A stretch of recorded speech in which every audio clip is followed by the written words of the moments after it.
Bismillahirrahmanirrahim. This is Paradise College and you are attending your chemistry class. अस्सलाम वालेकुम students.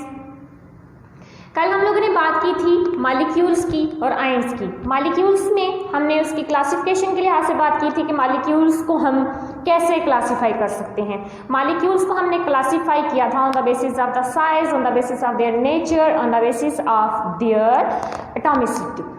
और उसके बाद हमने आयंस की बात की थी कि आयंस जो होते हैं उसमें हमने उनके टाइप्स डिस्कस की थी। आज हम आयंस को ही कंटिन्यू करते हुए हमारा टॉपिक है molecular ions.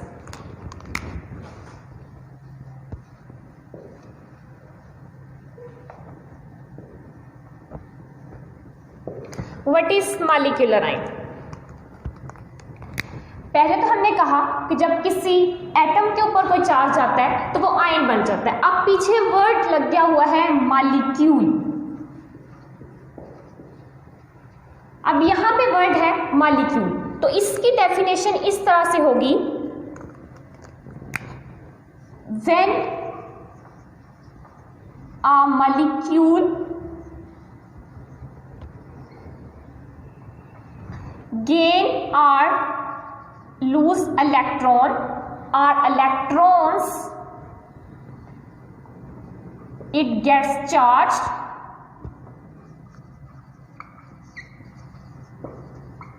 and molecular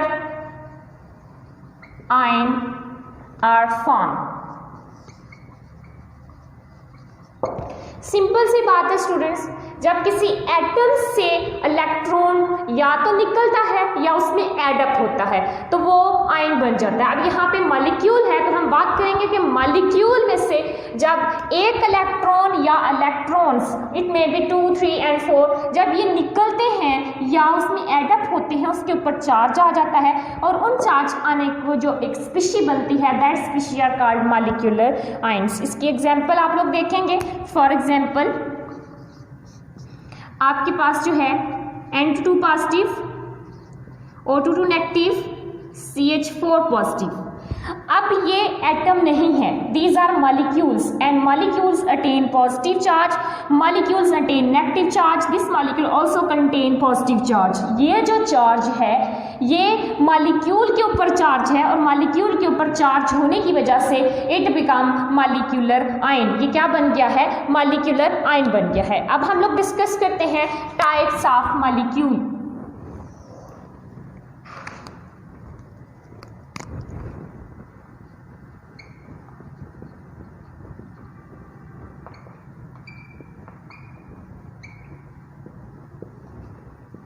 types of molecular ion. Types of molecule हमने डिस्कस की थी, आज हम टाइप्स ऑफ मॉलिक्यूलर आयन करेंगे। तो आयन में जैसे आपने कल देखा था कि कैटायन होते हैं, एनायन होते हैं, इसी तरह मॉलिक्यूलर आयन जो होते हैं ये भी दो टाइप के होते हैं, लेकिन अब यहाँ पे मॉलिक्यूल वर्ड यूज होगा, cation molecule and anion molecule. या हम इस तरह से भी बोल सकती हैं, कैटायनिक मॉलिक्यूलर आयन,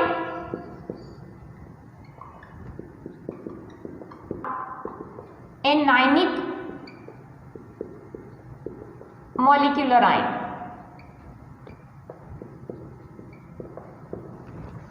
अब केटाइन कल हमने पढ़ा था कि केटाइंस क्या होते हैं। केटाइंस जब कोई इलेक्ट्रॉन किसी एटम से निकल जाता है, लूज हो जाता है, तो it become positive charge and these positive charge are called cation. Same cationic molecular ion में भी ऐसी ही बात है कि केटाइनिक मॉलिक्यूलर आयन जो होते हैं वो क्या होते हैं, इनमें भी पॉजिटिव चार्ज आता है। तो इसके बारे में हम लोग देखते हैं केटाइनिक मॉलिक्यूलर आयन। पहली बात इसमें अटेन पॉजिटिव चार्ज। क्या अटेन करते हैं? ये पॉजिटिव चार्ज अटेन करते हैं। दूसरी बात इनमें ये है कि करते हैं नेगेटिव चार्ज और एग्जिस्ट करते हैं less abundantly.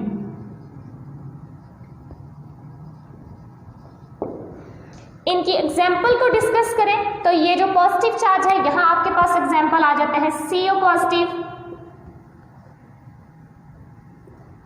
CH4 positive, N2 positive.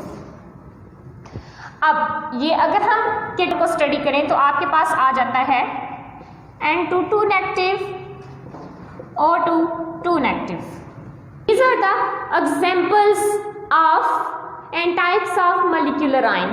अब मॉलिक्यूलर आयन जो है how they produce, molecular ion जो होते हैं वो कैसे प्रोड्यूस होते हैं। मॉलिक्यूलर आयन जो है सिंपली प्रोड्यूस होते हैं जब हम बात करते हैं इसमें से कोई इलेक्ट्रॉन निकल जाता है या इसमें से कोई इलेक्ट्रॉन एड अप होता है तो मॉलिक्यूलर आयन्स जो है वो प्रोड्यूस होते हैं। लेकिन मॉलिक्यूल्स आयन्स बनाने के लिए उनमें से इलेक्ट्रॉन्स को निकालना और उनको एड अप करना इतना आसान प्रोसेस नहीं है। इसके लिए हम लोग यूज करते हैं high energy beam of electron of alpha particle and X-rays. There are two things used for molecular ion.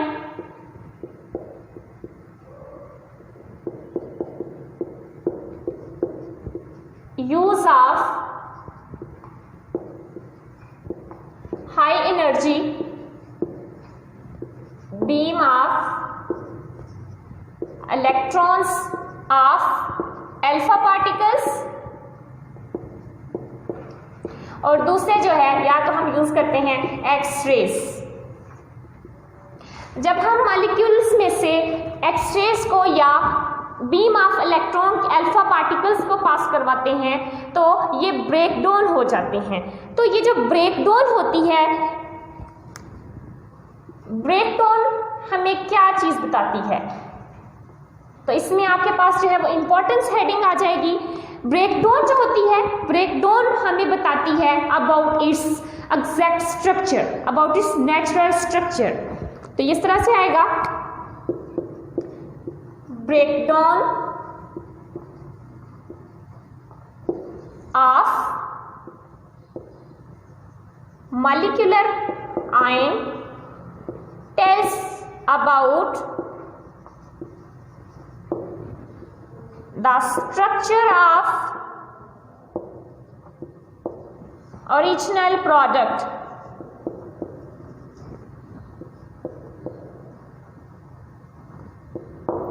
Original products के बारे में इसकी जो ब्रेकडाउन है वो हमें बताती है।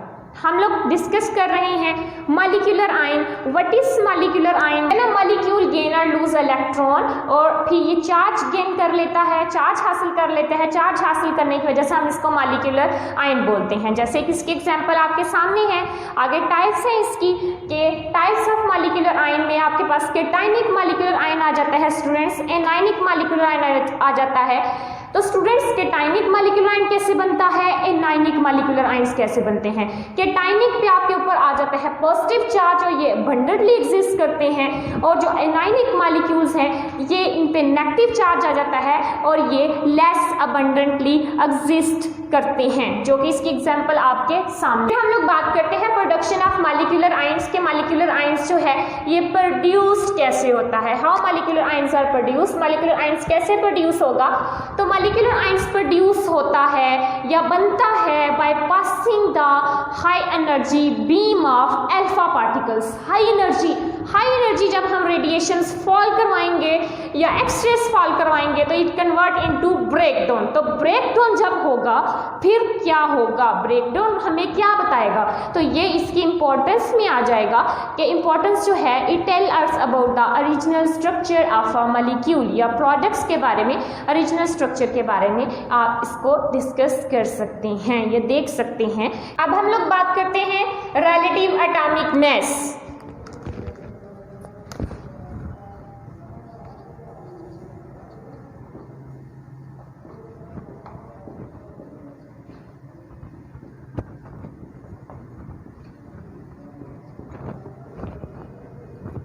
What is relative atomic mass? A relative atomic mass of an atom of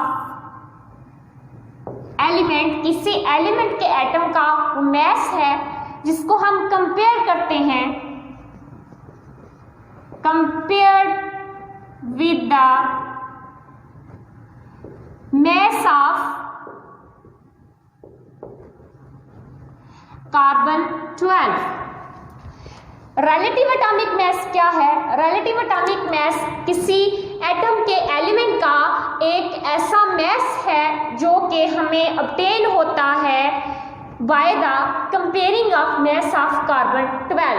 हम कार्बन 12 के मास के साथ जो है उसको कंपेयर करके ऑब्टेन कर सकते हैं। तो ये यूनिट है, यूनिट ऑफ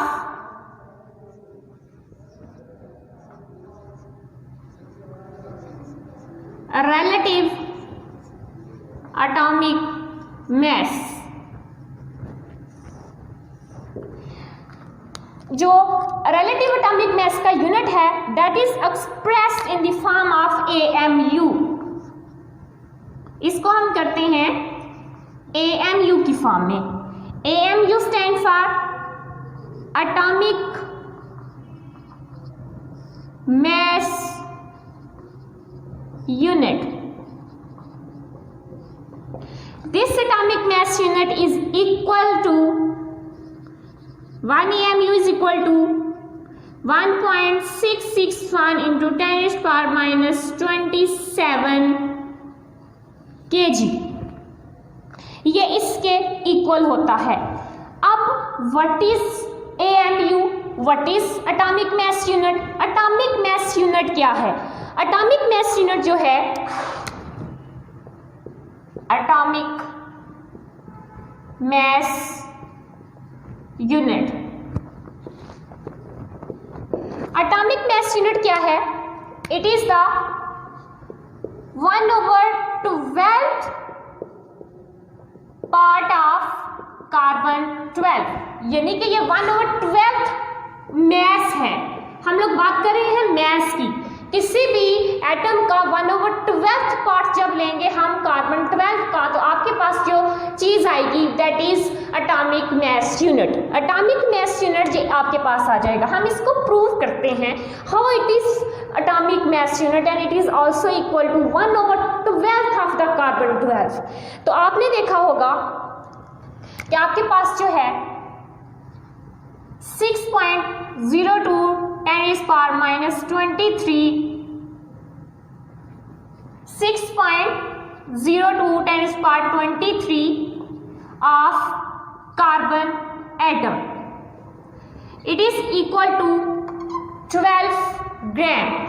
जब हम ये तो इतने कार्बन एटम का, जब हम इसको 1 का लेंगे, 1 of carbon atom, it is equal to 12 over 6.02 10 raised power 23. It is equal to, it is 1.9993 into 10 raised power minus 23। ये इसके इक्वल आ जाएगा। जब अब हम इसका 1/12 ऑफ द पार्ट लेंगे, 1/12 of mass of carbon atom, तो 1 of carbon atom it is equal to this 1.993 into 10 raised power minus 23। जब हम इसको सिंप्लीफाई करेंगे, 1.993 into 10 raised power minus 23 divided by 12, it is equal to 1.661 into 10 raised power minus 24 gram। It is proved that के 1 AMU is equal to 1.661 10 raised power minus 24 ग्राम, और इसको हमने compare करके लिया है by the 1/12 mass of carbon 12। ये जो carbon 12 है इसका रिलेटिव एटॉमिक मास है 12 into 000, यानी पॉइंट के बाद 4 0 डिजिट हैं, जबकि आपके पास जो है हाइड्रोजन का जो रिलेटिव एटॉमिक मास है that is equal to 1.08 AMU। ये जो आपके पास कार्बन 12 का या कार्बन का रिलेटिव एटॉमिक मास है इट इज इक्वल टू 12। अब आपने देखा होगा कि एटम का साइज जो है बहुत छोटा है, और हमने इसको एटम के साइज को, इसके मास को वे करने के लिए हमारे पास जो था वो कोई भी बैलेंस नहीं था जिससे हम इसको वे करें। इसको हम देख सकें कि ये किसके इक्वल है, इसका मैस कैसे है। तो इसके जो वेट था, एटॉमिक वेट, जो किसी भी एटम का एटॉमिक वेट था,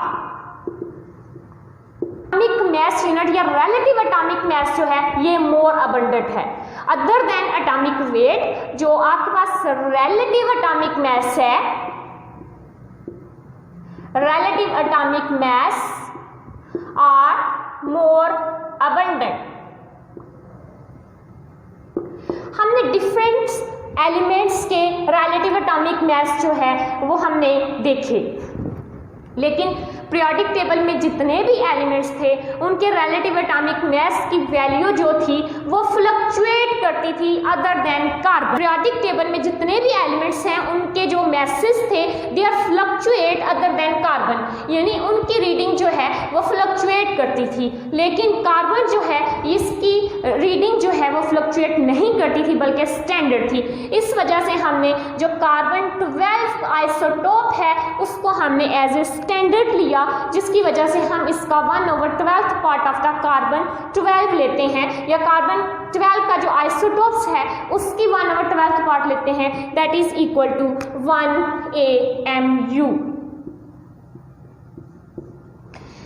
अब यहाँ पे आप लोग देखेंगे कि 1 AMU पहले भी पढ़ चुके हैं कि it is equal to 1.66 10⁻24 gram, 1.661 10⁻27 kg and it is also equal to 1.66 10⁻21 milligram. ये इसे एटॉमिक मैस जो है ये किसी चीज से रिलेट किया हुआ मैस है। रिलेट किससे कर रहे हैं, हम इसको कार्बन 12 आइसोटोप्स के साथ रिलेट कर रहे हैं, यानी कि किसी भी एटम के एलिमेंट्स का जो मैस है उसको हम कंपेयर कर रहे हैं कार्बन 12 के साथ, जिसको हम रिलेटिव एटॉमिक मैस का नाम दे रहे हैं। रिलेटिव एटॉमिक मैस का जो यूनिट है वो इक्वल है 1 AMU, यानी इसको हम AMU की फॉर्म में लेते हैं।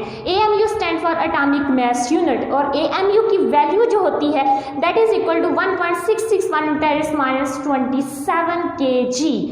ये वैल्यूज कैसे आई इसको हमने प्रूव किया, लेकिन पहले what is atomic mass unit. Atomic mass unit जो है 1/12 part of the mass of the carbon 12। Carbon 12 का जो मैस है अगर हम उसका 1/12वां हिस्सा लेते हैं तो आपके पास जो मैस आ जाएगा that is atomic mass unit. अब हमने कहा, कल हमने पिछले लेक्चर में बात की थी कि 1 ग्राम जो है किसी भी एटम का that is equal to Avogadro's number. तो अगर हम कार्बन के एवोगैड्रोस नंबर देखते हैं तो कार्बन जो है उसका एटॉमिक मैस 12 है, तो एक कार्बन एटम जो है वो इतने एवोगैड्रोस नंबर कंटेन करेगा। जब हमने इसको सिंप्लीफाई किया इट इज इक्वल टू 1.993 × 10⁻23। ये 23 जो डिजिट है ये नीचे था, जब ये ऊपर डिवाइड हुआ तो साइंटिफिक नोटेशन के according it is minus, it convert into minus, positive sign convert into minus, ये माइनस में कन्वर्ट हो गया। जब हमने इसका 1/12 of the mass of the carbon atom लिया तो आपके पास जो है 1 AMU की वैल्यू आ गई। व्हाई वी यूज कार्बन, हम कार्बन को क्यों यूज करते हैं, क्योंकि हमने पीरियोडिक टेबल में देखा कि जो जितने भी एलिमेंट्स थे उन सब की वैल्यू फ्लक्चुएट करती थी। इस कार्बन एटम जो था इसके पॉइंट के बाद 4 0 कंटिन्यूसली आ रहे थे। कोई भी ऐसा एलिमेंट नहीं है जिसमें पॉइंट के बाद इसकी ऑथेंटिक रीडिंग है, ऑथेंटिक वैल्यू है, जिसकी वजह से हम कार्बन के आइसोटोप को एज ए स्टैंडर्ड कंसीडर करते हैं, क्योंकि हमारे पास वेट को वे करने के लिए, एटॉमिक मैस को वे करने के लिए कोई ऐसा बैलेंस नहीं था जिससे हम इसके मैस का वे कर सकते। तो इसके लिए हमने इसको कंपैरिजन किया। कंपैरिजन किसके लिहाज से किया, कार्बन 12 के आइसोटोप्स के लिहाज से किया। आपकी बुक में जो है ये कुछ एग्जाम्पल्स टेबल की फॉर्म में दी गई हैं जो कि एज एग्जाम्पल आप लोग ले सकते हैं, जिसमें कार्बन की एटॉमिक मैसेस की वैल्यू कंपेयर की गई हैं विद द अदर एलिमेंट्स। जो आपका प्रीवियस लेक्चर था उसमें आप लोगों ने आयंस के बारे में पढ़ा था। अगर अब आप लोगों के पास बुक्स हों तो आप लोग उसकी एक्सरसाइज में जाएं तो क्वेश्चन नंबर 4 जो है वो आप लोगों ने पढ़ लिया हो। हम लोग साथ साथ एक्सरसाइज भी सॉल्व करते जाएंगे। What is ion and how ions are produced. Question number 4 है व्हाट इज आयन,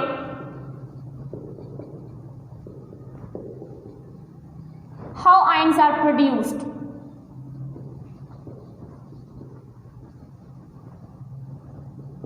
सिंपल ये है कि व्हाट इज आयन, आयन क्या है और ये कैसे प्रोड्यूस होते हैं, कैसे बनते हैं, how they are made form, ये कैसे बनते कैसे हैं। तो आयन्स के बारे में कल आप लोगों ने पढ़ा था, any species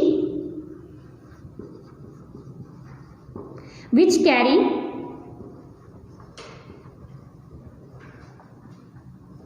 charge either positive और नेगेटिव, या तो पॉजिटिव हो सकता है या नेगेटिव हो सकता है, उसको हम बोलते हैं charge. How ions are produce, ions produce कैसे होते हैं, तो ions are produce by passing radiation,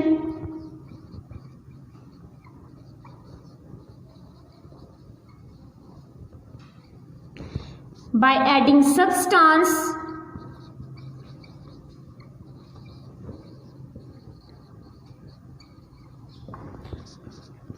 by heating। इन 3 तरीके से जो है आयंस प्रोड्यूस होता है। ये तो था आप लोगों के एक्सरसाइज का क्वेश्चन नंबर 4। हम ऐसे ही जैसे जैसे आर्टिकल्स पढ़ते जाएंगे आप लोगों की एक्सरसाइज भी सॉल्व करते जाएंगे। ये तो था आपका आज का लेक्चर। ओके स्टूडेंट्स, अल्लाह हाफिज़। नेक्स्ट टाइम हम लोग मिलेंगे इंशाल्लाह नेक्स्ट लेक्चर के साथ।